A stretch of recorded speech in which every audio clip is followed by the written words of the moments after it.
Welcome back to Passionate About Music Education, a channel dedicated to music educators like you and me. My name is Rachel Hardman, and in this episode I'm going to talk about strategies you can use to ensure that you avoid burnout and stress, particularly this time of the year where we're becoming busier. We have our big concerts that we're working to. We're tired, the students are tired. You're probably doing more cover, you're probably doing admin. It's that dreaded report writing time coming up very soon. So how do we avoid getting stressed and burnt out? First thing to know is it's very normal, and it's going to be at this point of the year. The workload just feels a little overwhelming. So how do we manage that? Well, other than putting it in your diary and being aware and planning backwards. So, for instance, if your concert is, I don't know, the first week of December and the reports are due in a week before that, but you won't have time to write the reports and do all the last minute concert preparation. So can you bring your actual report writing 2 weeks earlier so that you stagger the time so you're not staying up really late to meet that deadline? Really plan in and use your diary to manage your time so that you don't get burnt out. But actually, in reality, I say that, and sometimes it's impossible because things happen. Work comes out of the blue, a task comes up, parent wants to come in and see you, and it just, all that wonderful planning sometimes goes out the window. How do we ensure that we don't get burnt out as educators?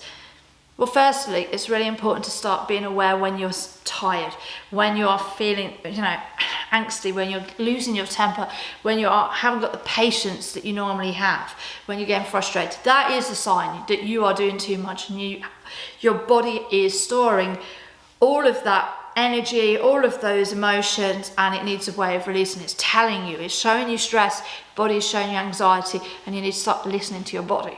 So what do? Well, first of all, we ensure that we get sleep. Rest is really important, and do you know what? Staying up till 10, 11 o'clock lesson planning, trying to turn our mind off of the computer doesn't work. We know it. We already know this. We tell our students this on a regular basis, but we are terrible at doing it ourselves. But if you're not getting good sleep, you don't come in feeling rested. The other thing is that we generally don't eat enough as teachers, and we don't drink enough during the working day. We snack, we graze, we try and eat our sandwich while conducting a group. We don't take any rest moments. So if you're feeling stressed, try for the next 3 or 4 days to go back to good sleep, making sure that you eat healthy and making sure that you have plenty to drink, and having some moments where you stop working completely and just having a couple of minutes. In those couple of minutes, what you're doing is releasing the stress out your body. So how to do that? As music educators, it's going to music. Now that might be playing your favourite song super loud for 2-3 minutes. It might be just putting some meditation music on or some relaxing, easy listening jazz, whatever it is that works for you that just brings that stress level. Just taking a few moments to close your eyes and meditate. A form of meditation to bring your mind back into the present. The next thing is to try and chunk your work and put your work first. This is very difficult as a teacher because so much of work is given to us and other people pass their stress, their deadlines, their lastminute.com onto us. And of course, as good teachers, we try and do everything for everybody. But that's what happens is we do everything for everybody and our workload doesn't disappear. It just becomes 8 o'clock at night. So try to make sure that you put your work first. If you have an email to do, you have a lesson plan to do, you have some photocopying to do that first. Particularly if you've got a prep time, do that first, not everybody else's agenda. It's really hard to flip that as a teacher because of the nature of education and what we do, particularly if a child comes in a room and needs our help urgently. But it's okay to say no and put boundaries in place and just say, I can't do that today, because I have 15 other jobs, but I will do it for you by the end of the week.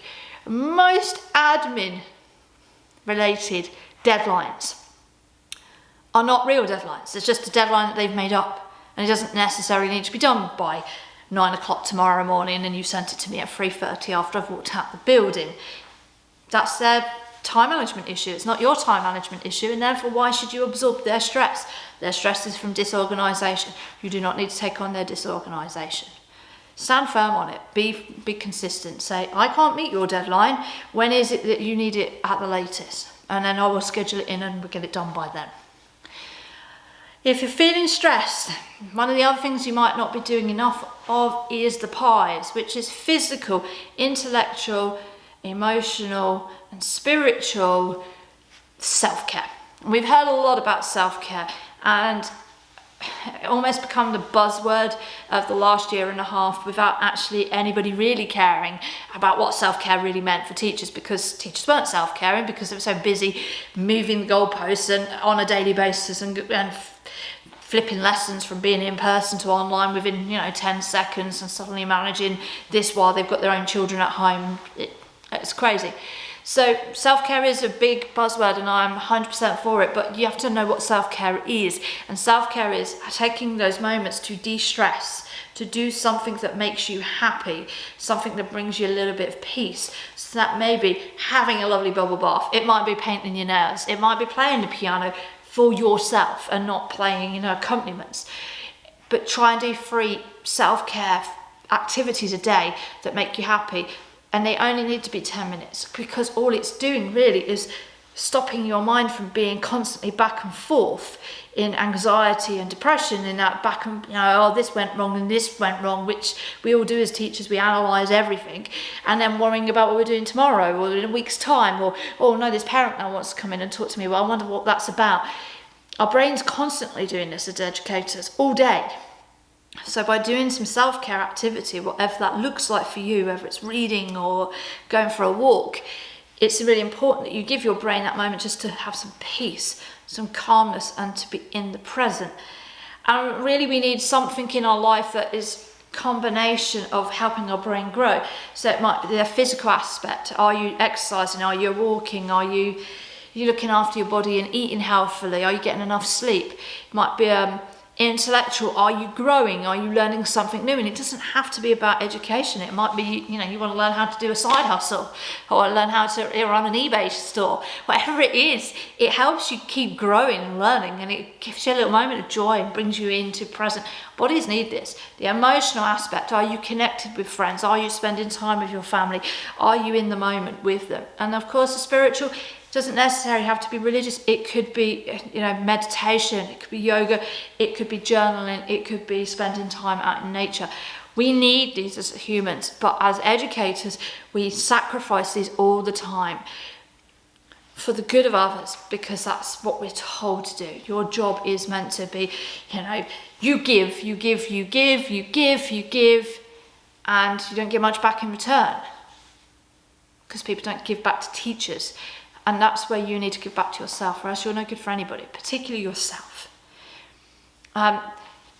If you're also stressed, if you're also finding yourself stressed, then actually spend time really thinking why you're stressed. What is it that's triggering you? What action is somebody showing you that is something that you need to think about? Maybe journal, reflect, meditate, talk to a therapist, talk to friends about why you're triggered. Why are you angry by this? What is it that you're struggling with in this moment? And generally if you're working in a negative environment, what you get a lot of is very much the demand relationship. You must do this or else.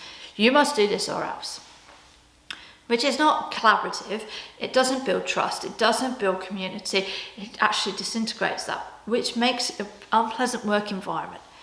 And then you don't feel you can turn up and be your authentic self. You don't feel like you can be honest with people. You don't feel that your voice is valued, or that you're in a department or a school where you are criticised. And this makes you feel that you're not good enough, not worthy enough, and not worthy of love. We as musicians already struggle with this an awful lot, because inherently we're constantly judging ourselves as musicians. We want to grow, we want to improve, we want to do great concerts, we want to keep learning, we want to perfect those pieces. We're already hard on ourselves. We don't need other people to be hard on ourselves. We don't need to absorb all of that too, because the message is you're not good enough. We've all done auditions we've not got. We've all done job interviews we've not got. We've already been told enough by society that we're not good enough. And these are the issues that get triggered. and they're for you to resolve and to think about, because you are good enough, you are worthy of love, and you are doing an amazing job. If you're in a classroom at this moment, educating children, sharing your passion or love of music with others, then you are beyond worthy. You are doing an amazing, amazing job. You are giving people the gift of an emotional, joyful experience that will go well beyond the classroom. So don't undervalue what you're doing. And it doesn't matter whether you're a new teacher or an experienced teacher. We all carry these limiting beliefs and society expectations on us, and it's wrong, and we should be talking about this much more honestly. You are turning up every day. You are serving your students. You are doing an amazing job. Be proud of what you're doing. Be proud of yourself. Give yourself some self-love, because you deserve it, and we need to know that. You need to know that you're doing great. So on those moments, really think about when you're really struggling, think about what you did today that was good, that gratitude and joy moment, that moment where the child came and said thanks very much, I enjoyed your lesson as they walked out the door, or where the child's face lit up because they suddenly could play Twinkle Twinkle Little Star on the keyboard, and they could play it fast without looking at the book. Those moments are joyful. Embrace them, because that was your gift to that person. You did that. You showed them. You helped them. Take those moments, but on those really dark days, and remember what you are doing well. Remember what you have done for your students and your colleagues and your friends and your family, and it will help you. And just slow down. You don't have to do it all in one day. Ask for help if you need it. I'd love to know what your tips are, your best tip is on those moments or those weeks where you feel the overwhelm. Share them with our community. We are a community here. We're here to help each other. We're passionate music educators working together to keep the arts alive. And of course, don't forget to subscribe to the channel if you haven't, and to put on the notifications so you know when the latest videos come up. I'm here for you. My name is Rachel Hardman, and this is Passionate About Music Education.